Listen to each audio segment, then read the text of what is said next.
All right, so we are diving into this quarterly report Okay. for Harrison's Holdings Berhad. Mm-hmm. It's the unaudited report for the period ending September 30, 2024. Right.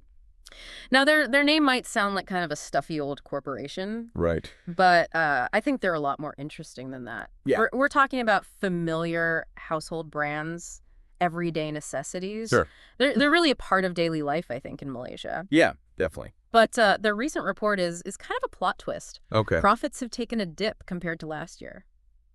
Interesting. So let's unpack what's going on here and see if we should be worried or not. Yeah, I think what's fascinating about Harrison's is they such a diverse portfolio. Okay. So yeah, sure, they're big and fast-moving consumer goods, like you said, the things that are flying off the supermarket shelves. Right. But they also have, their hands in building materials and chemicals, even retailing and shipping. So having all those eggs in different baskets can be a real strength when the economy gets a bit wobbly. Yeah, true. So let's get to the heart of the matter then. Okay. The report shows a 29.31% Wow. decrease in profit before tax compared to this time last year. Yeah, Ouch, right? that's a pretty big drop. Yeah. And revenue isn't looking too pretty either. It's down by 3.21%. It seems like their core business, the fast-moving consumer goods division, Right. is the main culprit behind this. Yeah, makes sense. What's the story there? Well, the report itself points to a few key factors. Okay. Subdued consumer sentiment is one. Okay. Basically, people are tightening their belts, being more cautious with their spending. Mm-hmm. Then there's increased competition from parallel imports. Okay. So, those goods that are coming in through, shall we say, less official channels, Right. often at lower prices. Okay. And then on top of that, you've got new players entering the market in East Malaysia. Oh, wow. So a lot of new competition. Yeah. It's a bit of a perfect storm for Harrison's right now. Yeah. You mentioned people tightening their belts. Uh-huh. And I'm kind of wondering if that's reflected in what Harrison's is actually selling. Yeah. I noticed a bit of a shift in their sales mix. Okay. Building materials are up by a solid 8.18%. Interesting. While those higher margin consumer goods are lagging behind. Huh. So what's behind that trend? Well, that's a great observation, and it raises some interesting questions about the long-term picture. Okay. You see, the report suggests this surge in building materials might be a bit of a sugar rush. Okay. It seems that customers are stocking up in anticipation of cement manufacturers changing their rebate policies. Oh, so they're trying to beat the system. Yeah, exactly. They're trying to beat the system. Okay. So we might see this growth fizzle out once those stockpiles are full. Right. It's not necessarily a sign of genuine sustained demand. So not only is revenue down, Right. but their margins are shrinking too. Yeah. The gross profit margin dipped from 11.40% in 2023 to 11.15% in 2024. It's not a massive drop, but it's still kind of a red flag. Yeah, I would agree with that. Is this a sign of deeper trouble? Well, it's definitely something to keep an eye on. Okay. It's likely a combination of factors we've already talked about. Mm-hmm. The increase in sales of those lower margin building materials, coupled with the decline in those higher margin consumer goods. Yeah. It's a classic case of squeezing profits.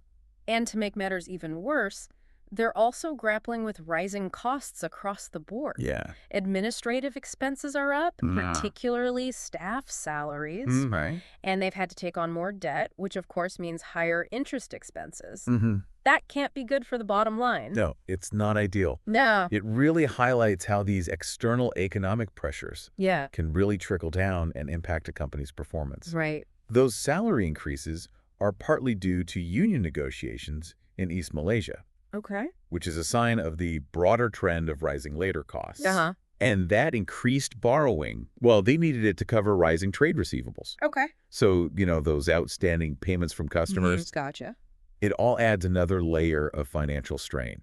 Okay, let's break this down a bit further and look at their different business segments. Yeah. Their trading and distribution segment, or T&D as they call it, Yeah. is clearly the heavy hitter, Right. bringing in nearly 98% of their total revenue. Wow. But even within this powerhouse, we're seeing that same contrasting picture. Okay. FMCG sales are down 6.24%, Mhm. while building materials and chemicals are showing some positive momentum. Interesting. Interesting. This segmental breakdown really underscores the value of having that diverse portfolio. Yeah. While the T&D segment overall saw a slight revenue dip. Uh-huh. The growth in certain areas helped cushion the blow from those lagging FMCG sales. Okay. Think of it like a balanced diet. You don't want to rely on just one food group That's a good analogy. for all your nutrients. Yeah. Now, their retailing segment is a much smaller player. Okay. And it took a little bit of a hit with a 7.46% revenue drop. Mm-hmm. They're attributing this to the decision to terminate the Komanoya agency. Oh, wow. A strategic move, maybe, Yeah. but one that clearly had an immediate impact. Yeah, for sure. And get this, their famous Amos Cookies brand in Singapore Oh, my God. is facing challenges from rising cookie batter prices. Oh, no. It's a reminder that even small fluctuations in input costs Yeah. can ripple through a business, Absolutely. especially when margins are already tight. Absolutely. It's like a delicate ecosystem. Yeah, Even seemingly minor changes can throw things off balance. for sure. Now, their shipping and other segment seems to be kind of the bright spot in all of this, Okay. with an 11.01% revenue increase. Wow, that's pretty good. This is linked to higher shipping commissions, Okay. suggesting things are picking up in Sabah. Right. They even saw a whopping 64.94% jump in profit before interest and tax for this segment. Wow, that's a big jump. It's encouraging to see at least one area kind of thriving amidst all these challenges. Yeah, definitely a positive sign. Right. This growth seems to be riding the wave of economic recovery in certain regions. Okay. That increase in shipping commissions suggests a resurgence in trade activity, Uh-huh. which could actually bode well for the Malaysian economy as a whole. Yeah, I hope so. It's a glimmer of hope in an otherwise somewhat uncertain picture. Before we move on to their outlook and what all of this means for the future, Okay. let's touch on their share buybacks and dividends. Right. They've repurchased 13,000 shares at an average price of RM 1.38 per share, Okay. which they're holding as treasury shares. Right. Now, for those who might not be familiar with this, what exactly are treasury shares? Okay, so think of treasury shares as the company kind of putting some of its own stock in a vault. Okay. They buy back their own shares. Uh-huh. And those shares are no longer available to the public. Okay. It's a way to reduce the number of outstanding shares, Mm-hmm. which can increase earnings per share. Right. Right. Which is a key metric that investors watch really closely. Uh-huh. It can also signal confidence in their future prospects. So it's a good sign. It can be. Yeah, it's a move that often catches investors' attention, Okay. especially when profits are down. They also paid out a final dividend of 50 cents per share for the 2023 fiscal year back in August. Right. What does this tell us about their commitment to shareholders? Well, this demonstrates that they're committed to rewarding shareholders, even when they're facing challenges. Okay. It's a delicate balancing act for companies. Yeah. Managing cash flow, Right. while also keeping investors happy. All right, so we've covered a lot of ground here, Yeah. but we're not done yet. Okay. We need to look ahead and see what all of this means for Harrison's Holdings. Right, ready. What's their outlook, and how should you be interpreting these signals? Now let's get into it. We'll get to that right after this. Sounds good. So we've really kind of dissected Harrison's Holdings' performance. Right. But what about the future? What about the future? I mean, they've given their own outlook, but Mhm. how realistic is that? Right. What else should you be considering as you kind of look at all this? Well, they're predicting growth in line with the Malaysian economy, Okay. which is projected to grow between 4 and 5%, which seems reasonable on the surface. Yeah, But remember, their success is very closely tied to consumer spending. right. And with all the economic uncertainty globally, Yeah, who knows what consumer confidence is going to do sure. in the coming quarters. Yeah, there are a lot of external factors here, right? I mean, we're talking about global inflation, we're talking about potential recessions, we're talking about geopolitical risks. Mm. All these things are at play. Mhm. How might those things impact Harrison's, Yeah. especially considering those challenges they're already facing Right. in their core FMCG division? Well, it's like trying to predict the weather. Okay. You can look at the patterns, Yeah. but there are always surprises. Consumer behavior can be fickle. Yeah. Will people continue to tighten their belts? Right. Or will we see a rebound in spending? Mm. And will Harrison's diversification strategy be enough to weather the storm Mm-hmm. if things take a turn for the worse? Yeah. These are the million-dollar questions. Speaking of diversification, I Yeah. noticed they provided a breakdown of their revenue by geographical market. Okay. Sabah and Sarawak are their biggest markets, Mm-hmm. followed by Peninsular Malaysia and Singapore. Makes sense. It makes you wonder how those different regions contribute to the overall picture and how Right. they might be impacted differently by economic shifts. Yeah, the geographic breakdown is a great point. Yeah. Sabah and Sarawak, for example, tend to be less developed than Peninsular Malaysia, Mm-hmm. and their economies might be driven by different factors. Right. So what happens in one region Yeah. might not necessarily reflect the situation in another. Okay. It adds another layer of complexity to the analysis. And it's not just about where they're selling, Yeah. what they're selling. Yeah. The report dives into the different types of goods and services that make up their revenue. Right? Consumer products are the biggest chunk, followed by building materials, chemical products, Right. and then commission handling fees and other services. That breakdown really shows you what's driving their revenue Yeah. and how that mix is evolving over time. Okay. The fact that consumer products make up such a big, lion's share of their revenue really highlights how vulnerable they are Right. to those changes in consumer spending. Now let's get into kind of the nitty-gritty of Okay. the financial statements themselves. All right. We've got the income statement, we've got the balance sheet, statement of changes in equity, the statement of cash flows. Right. For those who might not be financial wizards, Sure. what are the key takeaways you're seeing in these statements? Well, these statements are like a financial x-ray. They give you a snapshot of the company's health. Mm-hmm. They let you track these key metrics like revenue and expenses, Yeah. assets, liabilities, cash flow. Right. You can see how they're managing their money, where their strengths and weaknesses lie, Mm-hmm. and how they're positioned for the future. And they've helpfully included notes to the financial statements, Right. which provide additional context and explanations. Yes. I mean, sometimes those notes can feel like reading a dense legal document, Yeah, but they often contain some crucial insights, absolutely. don't they? The notes are like the footnotes in a history book. Okay. They might seem small, Yeah. but they can completely change your understanding of the main story.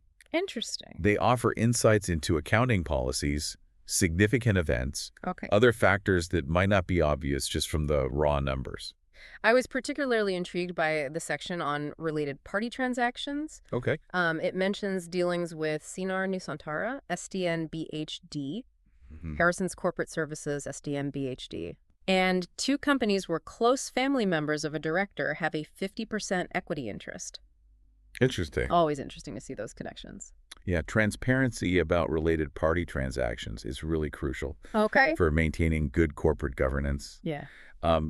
These transactions can sometimes raise concerns about potential conflicts of interest. Right, right. So it's essential for companies to be upfront about them. Okay. They also provide details on their borrowings, Okay. which are mostly unsecured bankers' acceptances. Okay. I know that might sound like financial jargon, Yeah. but essentially it's a short-term debt instrument, often used in international trade. Okay. It seems like they've increased their borrowing compared to last year. Uh-huh. Does that raise any red flags for you? Well, it's worth noting that the average interest rate on their borrowings has also crept up slightly, Okay. which adds to their financial burden. It'll be interesting to see how they manage their debt levels moving forward, Right. especially given the uncertain economic outlook. And to help us assess their financial stability, Mm-hmm. they've included an aging analysis of trade and other receivables. Okay. It seems like a significant portion falls within that neither past due nor impaired category. Right. That's got to be a good sign. Yeah, that's a good sign. Right. This analysis gives you a glimpse into their collection practices Okay. and the creditworthiness of their customers. A high proportion of past due receivables could be a warning sign. Yeah. So it's reassuring to see that most of their receivables are current. Okay. It suggests they're managing their cash flow effectively Right. and that their customers are generally reliable. Okay, good. Finally, they've provided a calculation of earnings per share, Right. both basic and diluted. Yeah. Unsurprisingly, these have decreased compared to last year. Yeah. Why are earnings per share so important for investors? Well, earnings per share, or EPS, Mhm. is a key metric for investors because it shows how much profit the company is generating Okay. for each share of stock. It's a way to gauge their profitability on a per-share basis.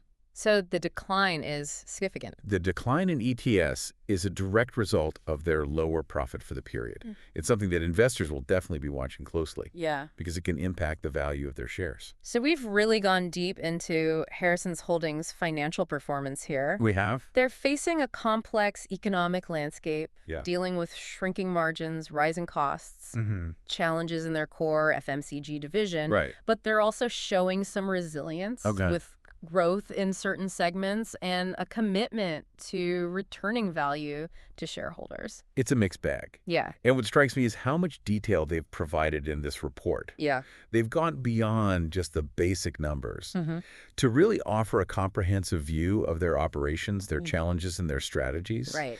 This transparency is commendable. Yeah. And it gives you the information you need to make informed decisions. And they haven't shied away from addressing those challenges head on either. No, they haven't. They're acknowledging those headwinds in their FMCG division. Right. And they're outlining their plans to mitigate them. Yeah.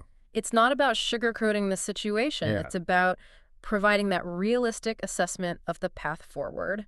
It's like a doctor giving you a thorough diagnosis, explaining both the symptoms and the proposed treatment plan. Yeah. It allows you to kind of assess their credibility Right. and the likelihood of a successful recovery. Yeah, it really is. I mean, it's refreshing to see a company that doesn't try to hide the challenges. I agree. They're laying it all out there, saying, hey, here's what we're up against. Right. And here's how we plan to tackle it. Mm-hmm. I think it gives you more confidence in their ability to adapt, navigate these kind of choppy waters. It's a smart approach. Yeah. They're acknowledging the headwinds, right, but they're not waving the white flag. Yeah. Instead, they're outlining the concrete steps they're taking, working with suppliers, exploring new strategies, closely monitoring those market trends. It sounds like they're trying to be proactive rather than reactive. Yeah, I'd say so. Which is always a good sign. Definitely. But ultimately, their success is going to depend on how effectively they can execute these plans. Exactly. It's one thing to have a plan, right? But it's another thing altogether to put it into action. Yeah. Achieve those desired results. Like a football team. Right. Drawing up this brilliant play on the whiteboard. Yeah. Doesn't matter if they can't execute on the field. Exactly. Execution is key. This deep dive has been incredibly insightful. It has. We've seen how Harrison's Holdings is grappling with this complex economic landscape, facing shrinking margins, rising costs, challenges in their core FMCG division. Yeah, a lot of challenges. But we've also seen those signs of resilience, with growth in certain segments, and that commitment to returning value to shareholders. It's a nuanced picture, and it highlights the importance of really looking beyond just the headlines and digging into the details. So as we wrap up this deep dive, let's leave our listener with kind of a final thought to ponder. Right. We've seen how closely Harrison's Holdings performance is tied to the Malaysian economy, consumer spending trends, all that. For sure. Given the current global economic uncertainties, how might those factors play out in the coming quarters? It's the million-dollar question, isn't it? Yeah. Will consumer confidence rebound, or will those headwinds persist? Right. Will their diversification strategy provide enough buffering against potential volatility? Yeah. These are the kinds of questions that investors and analysts grapple with every day. This deep dive has provided a snapshot of Harrison's Holdings. Right. But there's always more to uncover. Always. We encourage you to continue exploring these financial reports. Yes. To dig deeper, to ask questions, and to stay curious. Remember, knowledge is power. Yeah. The more you understand about a company's financial performance, the better equipped you are to make those informed decisions. Right. Whether you're an investor, a consumer, yeah, or just someone who's interested in the business world. And on that note, we'll wrap up this episode of The Deep Dive. Sounds good. Until next time, keep exploring, keep learning, and keep diving deep.